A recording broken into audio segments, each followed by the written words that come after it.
Well, today I want to make one more video, and I guess I'm with everyone else in the country looking at what happened with the impeachment trial. And while we all knew what was going to happen, I mean, we knew it was going to become a partisan situation, and we knew that no matter what happened, Trump would be acquitted by the GOP-controlled Senate. I still think it's important to have something of a note. I'd like to make a note in my own video stream about this because I think it's important for people to think about this. And it's not just because of what happened with Trump. I know a die-hard Trump fan. I have made an acquaintance through my travels in life with a resident of a particular southern state, which I will not name, who is a 99% diehard Trump fan, GOP fan, anti-Democrat, who is probably even more rabid in support of Trump and the GOP than I am in support of the Democrats or Obama or Clinton or anybody else. I mean, I don't consider myself a diehard Democrat fan, but I definitely don't consider myself a fan of the GOP. And I want to just talk about this for a minute, and I think this is something which is worth a video. So let me tell you why. Because I think that for a while, a long while, the GOP has essentially been a party of liars. Now, the interesting thing about this is how the GOP is so happy to call the Democrats liars. I think that what this situation has devolved into is essentially, it's not just partisanship.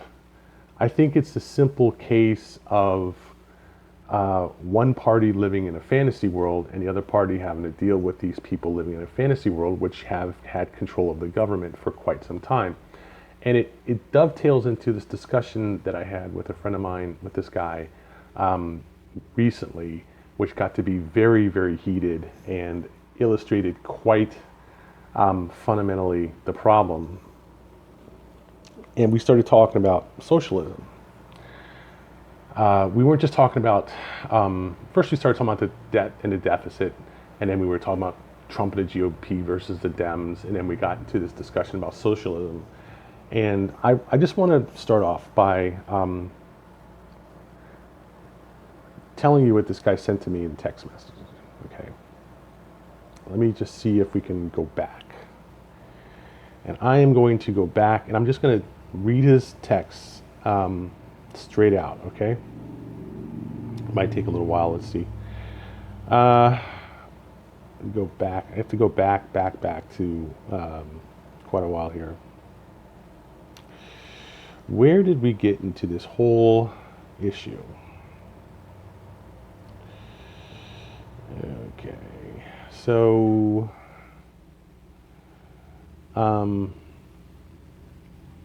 the big issue that we started talking about, and this is quite a while ago, was whether or not the impeachment process was even constitutional. And his opinion, and I think this is an opinion that you heard Alan Dershowitz and some other people parrot, was that it was not constitutional because Trump hadn't done anything that qualified as high crimes or misdemeanors.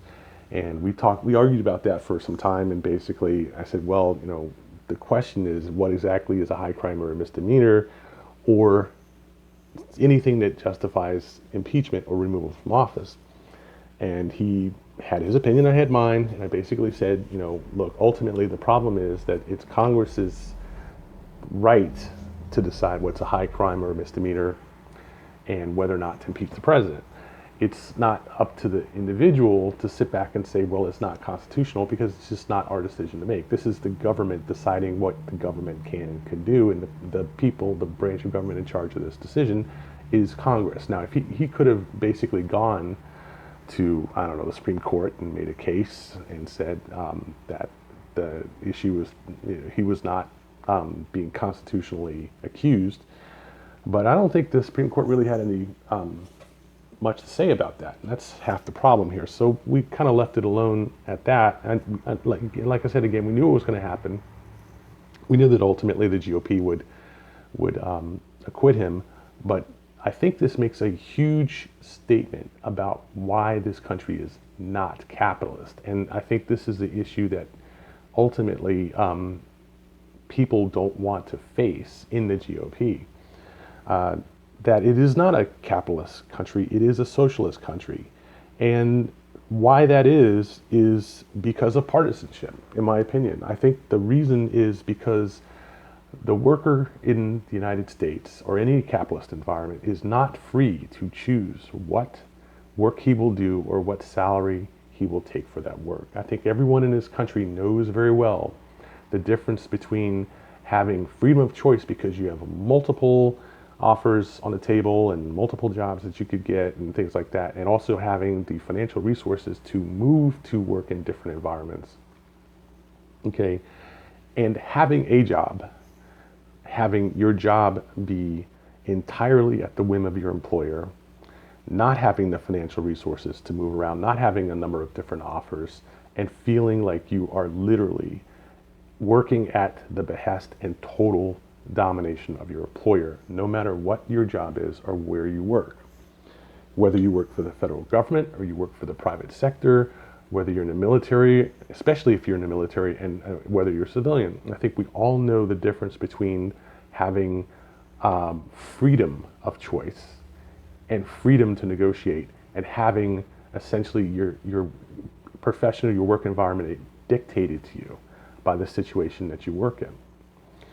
So right off the top, I knew that, these were the real reasons why we've moved towards socialism, away from free market capitalism. And that movement has essentially been going on for, 500, 1,000 years. The Magna Carta, the rise of the Commonwealth under Cromwell, all the negotiations of English civil rights and so forth were based upon the recognition that it simply was not an intolerable, it was an intolerable state to have the people utterly beholden to the ruling class, and that we've had a establishment of a number of different rights ensconced in law, okay, and in social policy that gave the people more and more self-determination due to the issues associated with capitalism. Okay, now, so given this, it's a simple issue. We do not have free market capitalism pretty much anywhere in this world. So if you don't have free market capitalism, then what do you have? Well, the socialists have stepped in to sort of take over the gap, and I think that's pretty clear. However, this person refutes that, and this is where the issue is. This is the problem with free market capitalism in what he's saying, is that it forces people to toe the party line just to earn a living. And the GOP has become a party of sycophants who spout pro-GOP and anti-democratic propaganda in order to appease their GOP masters. Now, it's a possibility that pretty much anybody does that. I mean, we all have at some point gone through a system where we had to swallow the party line, drink the Kool-Aid, and so forth in order to appease our employers, our teachers, or whatever. But I think the GOP is a extreme case. It's about as far as you can go to mix religious dogma with economic dogma and social dogma. So here's the thing. He comes up and he says, first of all, we were talking about the Ukraine issue.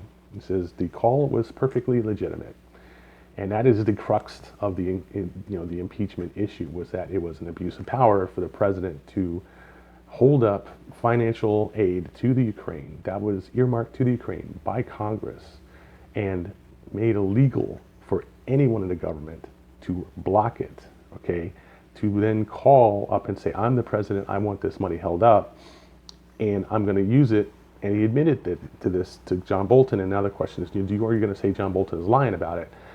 Admitted that he was going to hold that aid up in order to strong arm the Ukrainian government into doing an investigation into the Bidens, to raise dirt on the Bidens. And there's more than enough evidence of that. With Giuliani's testimony, there's 2 Ukrainians who were involved in the situation. Now, you can argue the merits of the truth of that evidence, okay? But the question is, if it's true, is it wrong? Is it an impeachable offense? Is it something that's worth impeaching and removing the president over? Is it something which Congress can constitutionally bring a case against the president? Now, these are all issues that you can take a stand on one way or the other, but the question is it an honest stand that you have, or is it a stand that has political benefits for you, or financial benefits, or some kind of, do you have a dog in the game, is the question, okay? So now this guy is more than financially secure. I am sure that he's not sitting around saying, I need to answer these questions in the affirmative because or pro-GOP or pro-Trump because it's going to benefit me financially.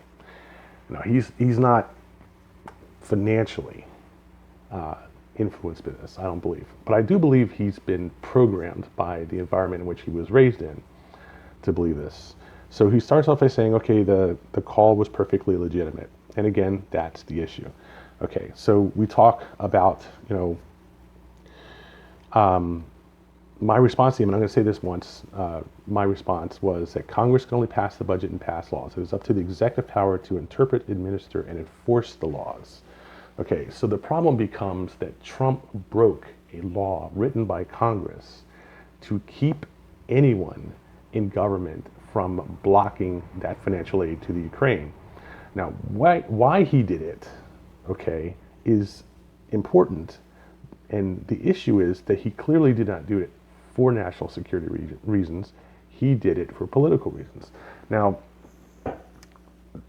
that is my opinion, sure, but it's debatable. And I think it's a valid issue for Congress to look at. And if they decide to impeach the president for that reason, that is a valid decision for them to do so, because it is their job to do that, okay? So somehow this becomes a partisan issue, okay?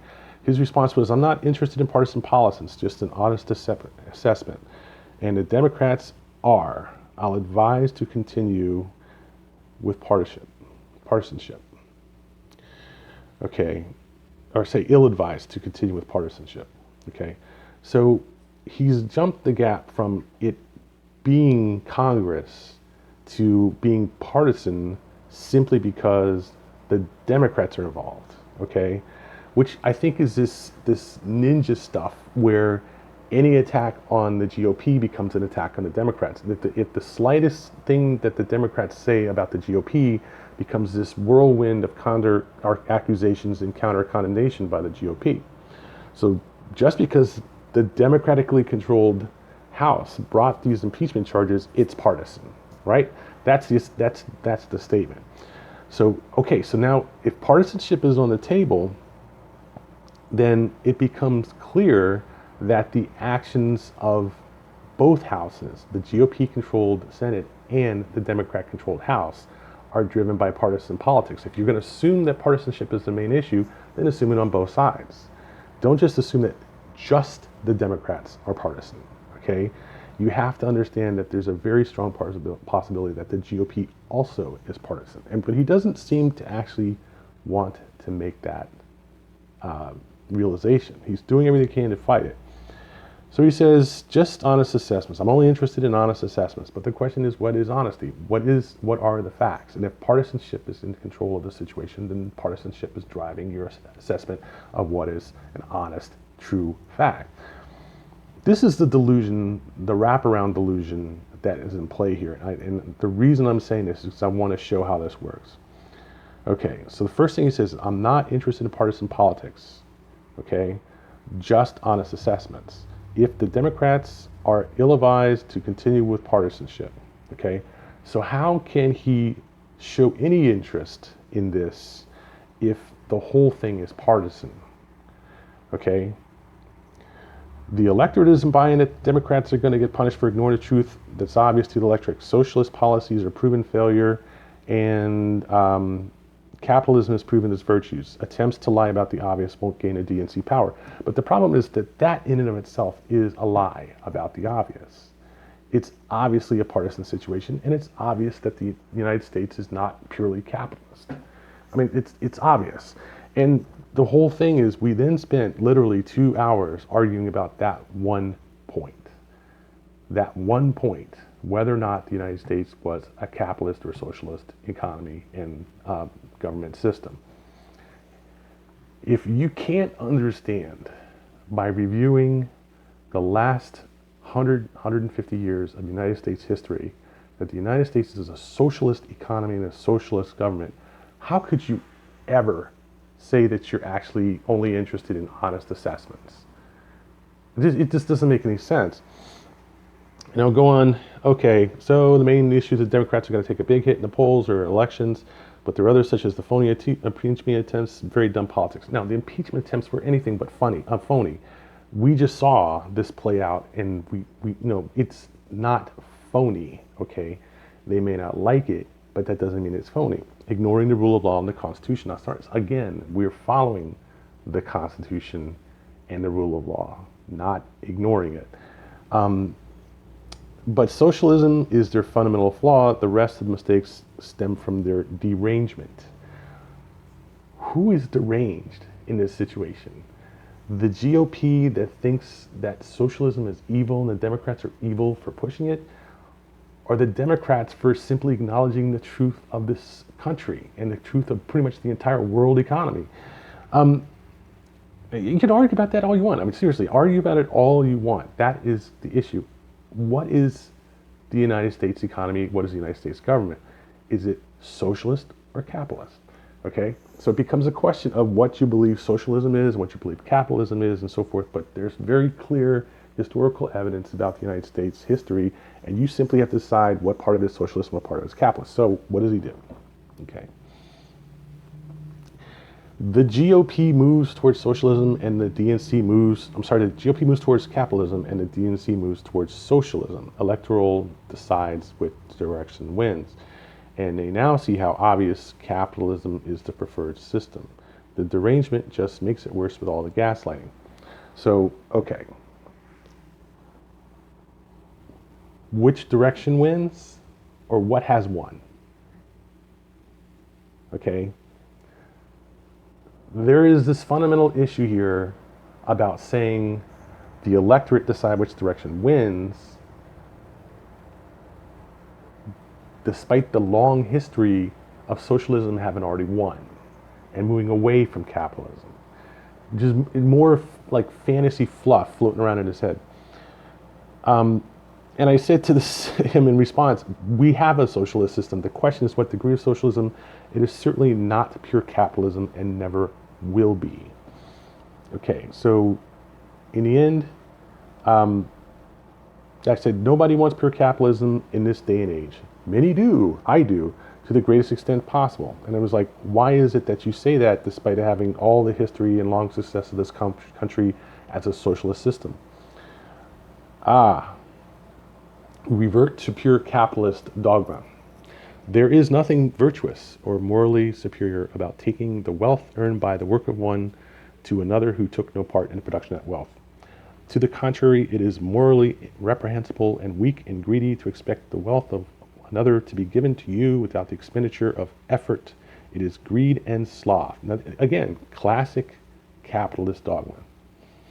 Okay, no other justification is necessary. Socialism is morally wrong. The fact that socialism is also most beneficial to the electorate is just a bonus. Now, remember, 5 minutes ago he said the electorate wanted capitalism, not socialism. So now he's contradicting himself in saying that. Okay, cross that. Oh, I meant to say, what was he trying to say here?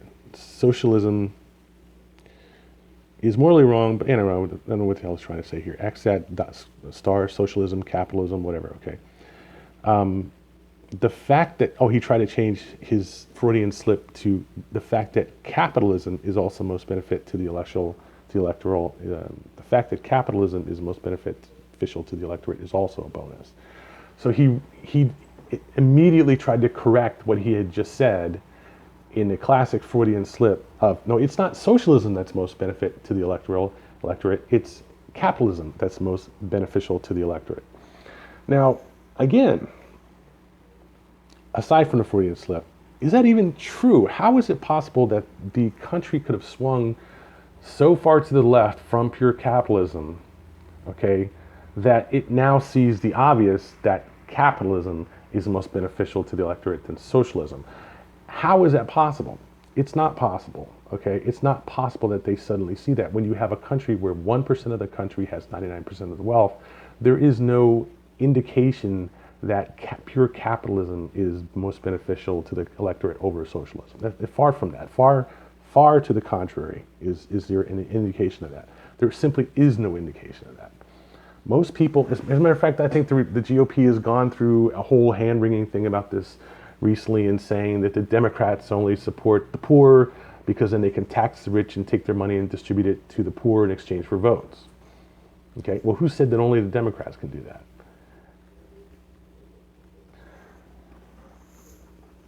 That's the issue, okay? So I started to literally pick him apart on this, and I said, okay, divorce, alimony, and child support are socialists, apparently. Well,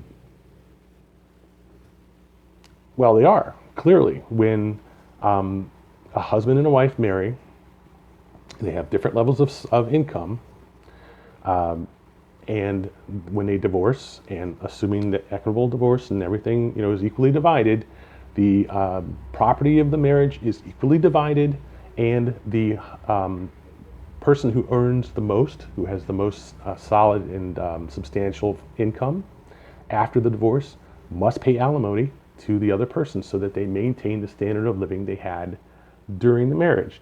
If they have children and the child is, one partner is awarded custody of the other of the children, the parent with the child gets child support for that child. And if they have shared custody, they still get child support. So how is it that they have earned it? Well, they've earned it in the eyes of some by the sheer fact that they were married to the other person.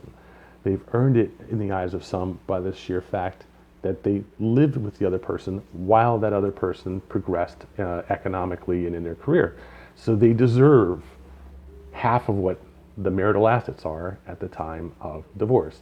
Also, that they should not be thrown under the bus, thrown out into the street, and that other person should get alimony, and their children likewise should not be thrown out into the street, and the children should get child support from the other person. Now, the counter argument to that is that none of that is earned income. Okay, that there is there should be a split directly along the lines of what the assets were at the beginning of the marriage, and that no one should get support from the other, neither partner should get support from the other that they do not actually earn. And there are a lot of men in jail today who disagree with that, who agree with that, who refuse to pay their partner alimony or child support. A lot of men have killed their wives and their children to avoid paying alimony and child support. A lot of men have simply disappeared, okay, just run off into South America or somewhere to avoid paying alimony and child support. You can't tell me today that there is not a pro-capitalist argument against alimony and child support, and we have not, as a society and as pretty much as a world, developed laws and developed our legal system around the concept of divorce and alimony and child support, which is certainly at least half socialist, at least. Okay, I can see a capitalist argument for it, and I can see a socialist argument for it. So it's certainly at least a mixture of both. So he can't talk around that because he's divorced and he has children with his wife, and he had to pay a substantial amount of alimony to his wife, who put him through college and got him some really nice advantages in his career that became the fundamental of his professional success. So there's no way around that. his counter argument, again, was to restate this fundamental argument of the capitalist philosophy. You have no right to take the wealth of another's labor. Isn't this what Jefferson spent his life's works teaching us? Jefferson, the slave owner who apparently decided he deserved to have the wealth of the labor of his slaves, is now a proponent of capitalism because people shouldn't take the wealth of others. To claim the right of another's labor is akin to slavery. If you believe socialism is just, then you condemn slavery. You cannot and must not be tolerated in the American ideal. Okay, and this is an interesting argument. I've never heard anyone who's a pro-capitalist ever say that slavery and socialism were morally equivalent. Never. Here he is. Okay, I got him on record saying that. And I said to him, well, there's another argument in favor of socialism, which is that you cannot equate a free market, an ideal free market, with the realities of the world market, where people do not have freedom to negotiate the terms of their employment in a fair and equitable way with the person who's making the terms of employment as the employer. Okay, a lot of times, I won't say 9 times 10, but quite often, workers don't have a choice. They simply have to take whatever work they can find. If they don't have work, they don't eat. They don't eat, they don't survive.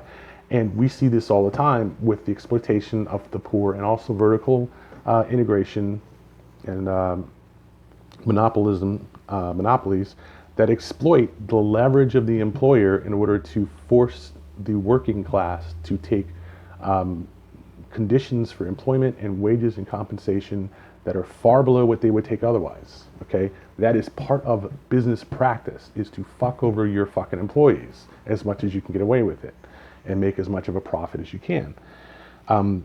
So the issue is, it's not ideal. We never have this ideal situation, and to talk about ideal capitalism and condemn real world socialism is simply ridiculous.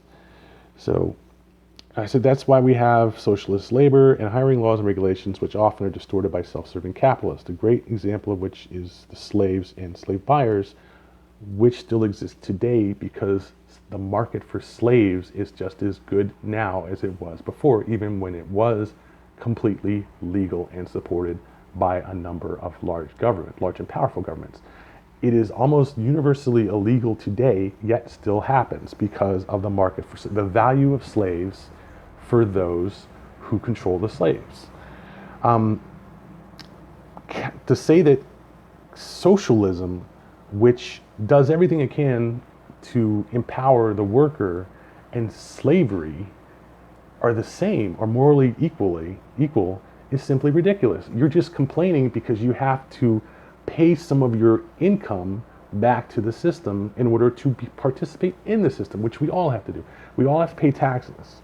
So taxes, therefore, are slavery, by your argument, morally equivalent. He just ignored that. And this is why, in this whole thing about Trump, I'm really kind of amazed that people are so happy about what happened with this impeachment trial and so eager to assail the Democrats. They don't even understand. I really wonder if they even understand that their opinion is driven by the capitalist corruption of the marketplace. Show me someone who is free of marketplace corruption making this opinion, and maybe we might have an objective discussion. So let me just end this with this last couple of comments from him. Socialism is slavery based not on race, but still slavery. It is a taking of the wealth generated by another and is morally wrong. Okay? You think about that. It is also a dysfunctional form of economics. Capitalism benefits all. Socialism benefits few, if any. Okay? You think about whether that's true or not. Think about all the people that you know in this world today who have been abused and taken advantage of as a result of their participation in the capitalist system, and look at all the people who've been abused and taken advantage of due to their participation in a socialist system, okay, and you tell me who benefits from socialism and who benefits from capitalism, okay? It's exceptionally hard to do that when the society we live in is a mixture of both capitalism and socialism, and there is exploitation and abuse on both sides. Okay, there's no question that there are social programs in this country that people are abusing. Okay, that the taxpayer in this country is being exploited by the government simply because the government has the authority to levy taxes as it sees fit, without ever having to be personally responsible for any of the taxes or any of the spending other than at the voting booth, okay, or in their post-professional political career. And we run large deficits as a country, and pretty much every state in this country is running deficits as a result of this, okay? That money is coming from somewhere. But who is the most effective political group when it comes to refusing to allow the government to charge them high taxes? The wealthy, the politically connected wealthy. There's no doubt about this. Okay, the Trump tax cut allowed for some small tax cuts to the middle class, and obviously the poor generally are not paying tax, which the Republicans screamed and bitched and moaned about for 2 years, before and after the Trump tax cuts were passed. And now they're up on the Democrats for wanting to tax the wealthy. And the fact is that even some of the wealthy themselves, Bill Gates and some other, Warren Buffett, some of the other wealthy are basically going around saying that they should pay more tax.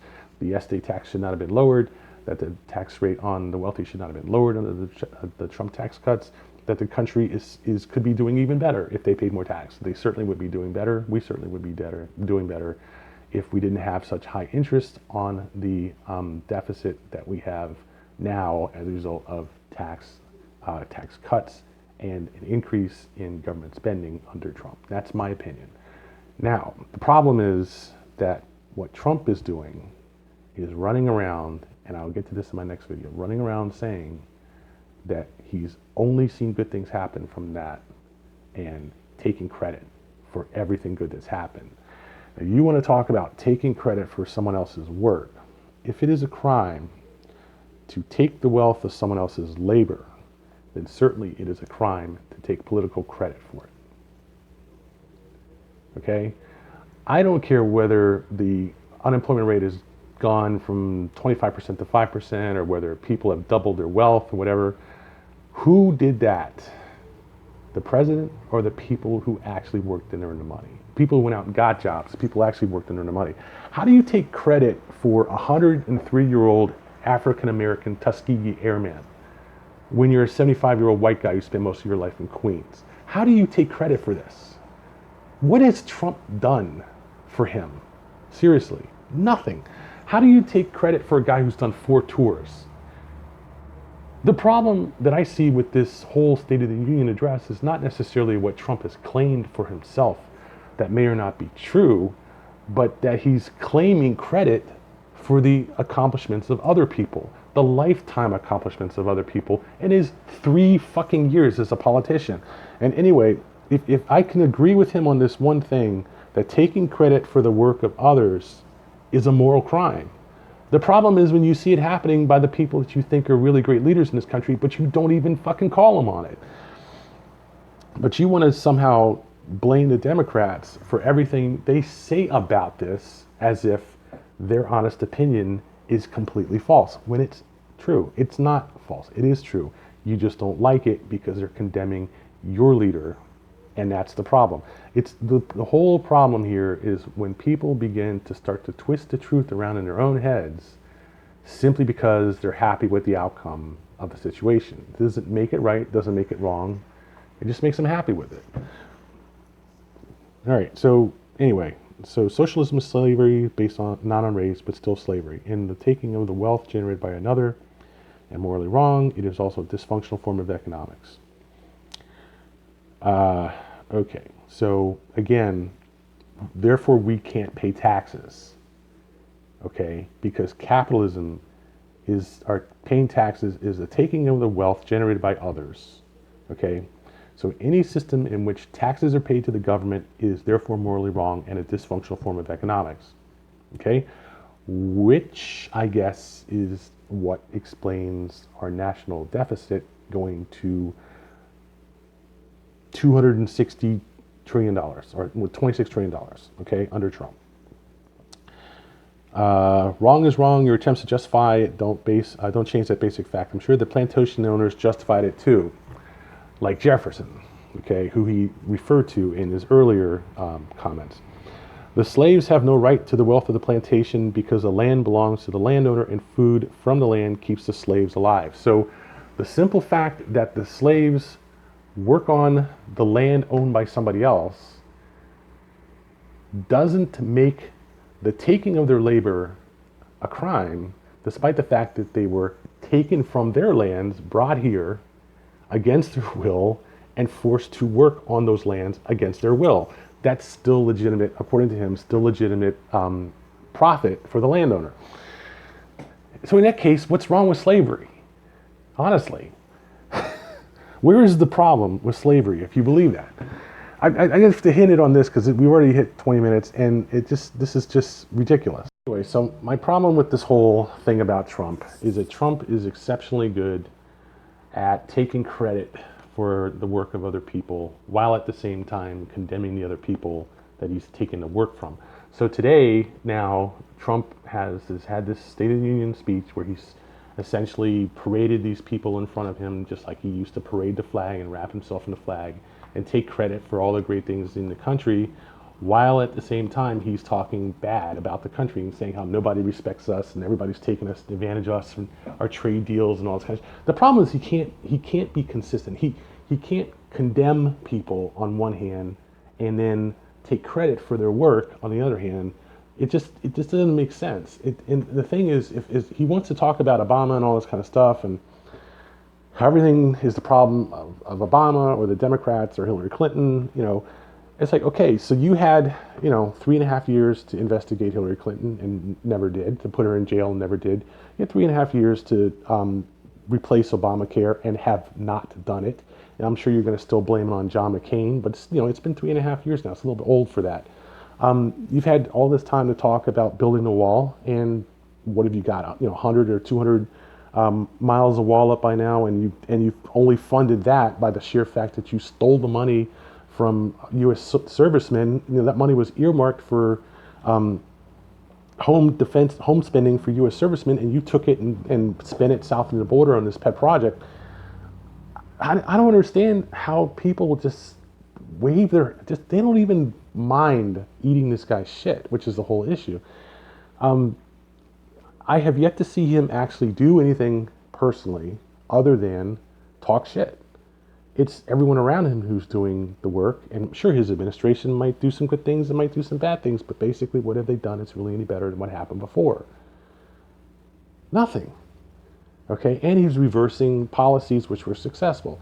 Obama took our deficit from 9% of 109% of GDP at the height of the financial crisis and brought it down to 3%. Okay, did he give him any credit for that? No. All he wants to talk about is how Obama has raised deficits to 109%. Yeah, he did for a couple of months. There's no question about that. But we wouldn't have an economy today if he hadn't done that. That's why the GOP itself agreed to go along with the stimulus package and the bank regulations, which Trump has since rolled back. So now we're having another housing bubble nationwide. Now the thing is that thanking Obama for leaving 150 judgeships open, no, they didn't do that. He didn't do that by choice. He did that because Trump himself decided he was going to campaign across the country and tell Obama that he shouldn't be the one making all these appointments, that the voters should decide who should make these appointments. And I think Obama rightfully came back and said, look, hey, they elected me so I could do this. And you are using your financial clout, and the GOP is using its political clout to keep him from doing that. So now he takes credit for appointing 150 judges, federal judges, but says nothing about the fact that the GOP prevented Obama from doing it. for 4 years. No acknowledgement of that fact whatsoever. In fact, he twisted around to say that Obama actually just decided not to do it. He just decided to let all these vacancies, pile up in the Supreme Court and federal judiciary, just so the guy after him could make these appointments. No, that's not what happened. So I don't know how this country is going to make its way out of this. Ultimately, we're going to have to start dealing with some realities fairly soon. I don't know how long we can continue to blame our problems on immigrants or the Chinese or the Middle East. But, at some point, the shit's going to hit the fan. Denying climate change, at some point, the shit's going to hit the fan. I don't know what's going to happen. I'm just saying that it's not going to get fixed unless we pull our collective heads out of our asses. And this is my comment to say that that needs to be done. And I personally believe, and I will tell you this right now, that continuing to elect GOP politicians to office is a sign of self-destruction of this country. But, it's always possible that can change, or they can change, and maybe they will change when they have to change. But as long as they can talk shit and get away with it, they're going to talk shit and get away with it. Okay, so let me add one more thing to this. If you're a Trump fan, I can understand how some might say this doesn't matter, but let's just say I will ask this question. If you're a Trump fan, there are two things that I have read about Trump, and they were covered in Forbes or Money or one of the two. I forget which exactly. The Economist. But you can Google this and find out if it's true or not, and tell me if you think it's not true or true or whatever. And if you have evidence to think that these are not true, please feel free to share them here. Okay. First thing is this. Number one, that the original Forbes top 100 most wealthy list included Trump originally because Trump cheated to inflate his wealth and get on the list. And the reason he did so was so that he could then use the fact that he was on the list to, as goodwill essentially, and influence other industries, businesses, banks, and so forth to loan him more money because he was already a successful businessman.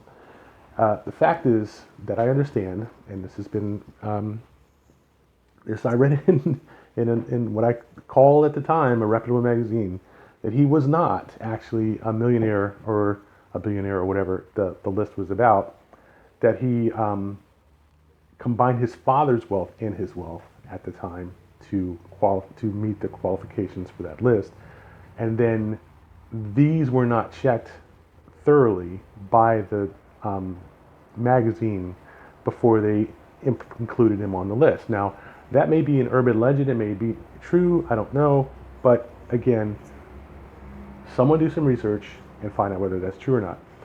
The second thing is that his claim of being a billionaire and having $5 billion worth of wealth and so forth, that a lot of people look at him now and say, well, he's a great, successful person, blah, blah, blah, this and the other, right? So yeah, he's a great person to lead our country. First of all, Trump is far from the only wealthy person in this country. There have been many successful businessmen who run for office and failed. Ross Perot comes to mind. There was another person in the 60s who ran an anti-socialist, anti-communist platform, which comes to mind. I can't remember his name offhand, but not far from the only, almost always in every campaign, there's at least one successful businessman that runs for political office for the Republican Party and fails because they're not a successful businessman. Politician, they're a successful businessman, not a good politician. Carly Fiorina comes to mind. There are lots of them, okay? The problem is that Trump is not only not a successful businessman, he's also the epitome of an ass licker, and all he has done is travel this country for the past 20 years and found a constituency, a base that aligned with his own personal political views that he could then represent. Okay, and I will not say anti-immigrant, white supremacist, blah, blah, blah, this and the other. I won't say that, but I will say this. There was a point in time, as I understand it, in 2008, where Trump had significant real estate holdings that he had taken in the New York City market, New York State market. And when the real estate crash happened, Trump would have taken a bath at that time if he had actually had to pay both the margin on his outstanding debt and also sell off some of his properties in order to make that margin. So he had had extensive dealings with Deutsche Bank, and that's fairly well documented also. Deutsche Bank had continued to loan him money and loan him money and loan him money versus Atlantic City and then in New York to buy properties. And despite the fact he was losing money hand over fist, and essentially he was in so deep with Deutsche Bank that Deutsche Bank essentially floated him just so they could eventually get their money back, at least some of their money back. So the problem is that when the housing market crashed and then the stock market crashed, Trump was just basically fucked, okay? And he decided what he was going to do was pull one of his famous deals at this point. He walked into a meeting with the Deutsche Bank representatives and said it was all an act of God. And according to the contracts on his loans, he didn't have to pay them back if the loans went bad because of an act of God, okay? That literally they were insured, they were self-insured loans. And you didn't have to have, property liability was like flood damage or fire damage or whatever. An act of God was sufficient to wipe the slate clean. And he made that claim that the financial disaster, the housing market crash, these were all acts of God. Nobody could have foreseen them, despite the fact that a lot of people made a lot of predictions that it was going to happen, and a lot of people made a lot of money off of those crashes. Trump claimed they were impossible for anyone to actually predict. Now, we can predict hurricanes, we can predict tornadoes, we can predict floods. The human species has developed quite an extensive range of abilities to predict natural disasters, which we used to call acts of God, but now we basically call them, natural disasters and bad luck that somebody was caught up in them. There's no doubt that a lot of people were caught up in the financial crisis and a lot of people caught up in the housing crash, but they were all man-made. You can't say that a financial disaster is an act of God. It's just ludicrous. But because he had so much of their money and their basic fundamental liquidity was tied up in Trump, because they were victims themselves of the financial crisis, Deutsche Bank let him ride. They let him keep it. Because if they had forced him into court and dealt with him in court, they would have had 5 million people claiming that what happened was an act of God, not their fault. It wasn't a financial issue, it wasn't man-made. And they were afraid that he might actually win. So they let him off the hook. Now, Rush Limbaugh, I don't care, Bill O'Reilly, I don't care, Sean Hannity, whatever. You don't see people talking about these things when they talk about Trump.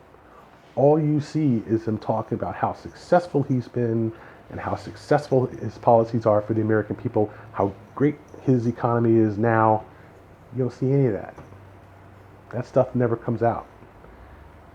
Trump hasn't really done anything other than made money as in The Apprentice, in Mar-a-Lago, as far as I understand it. And I think that the problem now is, so instead of facing that, the right-wing press essentially just whitewashes everything he does. It's gotten to the point where everything Trump touches is a success. Everything he has touches is a success. Everything he wants to do is going to work out really great, and the Democrats are a huge problem. This is what I'm saying is the problem with the capitalist system. Not so much a problem with partisanship, but literally with capitalism. It inspires people to do and say things that are totally disconnected from reality just for business profit, just for profit.